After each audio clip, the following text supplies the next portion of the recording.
Fenomeni Shkodran Luiz Eli ka qenë ditën e sotme i pranishëm në ambientet sportive të Latitude Tirana, ku është pritur me entuziazëm nga një grup i madh fëmijësh.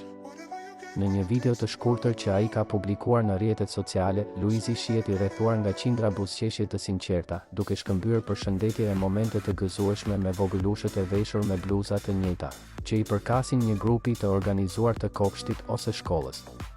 Luizi, gjithmonë i afërt dhe karizmatik, duket se ka gjetur menjëherë gjuhën e përbashkët me fëmijët, duke dhënë edhe njëherë shembullin e një personazhi publik që di si të përçojë energji pozitive përtej skenës apo ekranit. E qeshura e tij karakteristike dhe prania e ngrohtë kanë sjell jo vetëm momente gazmore, por edhe emocione të sinqerta për të vegjëlit, të cilët e kanë pritur si një hero të vogël të ditës. Kjo vizitë e papritur, por plot jetë, është pritur me duartrokitje edhe nga ndjekësit e tij në rrjetet sociale, të cilët e kanë komentuar këtë dalje si një tjetër dëshmi të zemrës së madhe që Luizi ka për fëmijët, për edukimin dhe për çdo hap që sjell buzëqeshje në shoqëri. Edhe një herë, ai ka treguar se është më shumë se sa një emër i njohur, është një frymë e mirë që e bën çdo ambient më të bukur me praninë e tij.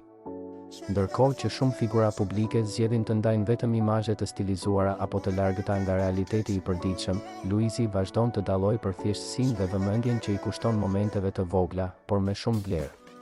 Prania e tij mes fëmijëve nuk ishte vetëm një surprizë për ta, por edhe një kujtesë për të gjithë se yjet e vërtet ndriçojnë më shumë kur janë afër njerëzve, sidomos atyre më të vegjël që kanë nevojë për model pozitiv, dashuri dhe pak humor.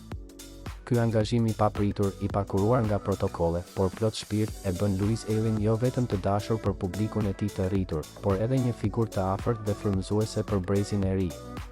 Një përqafim, një buzëqeshje apo një batutë e tij është mjaftueshëm për të ndezur dritën në sytë e fëmijëve, dhe kjo është ndoshta arritja më e madhe që një personazh publik mund të ketë.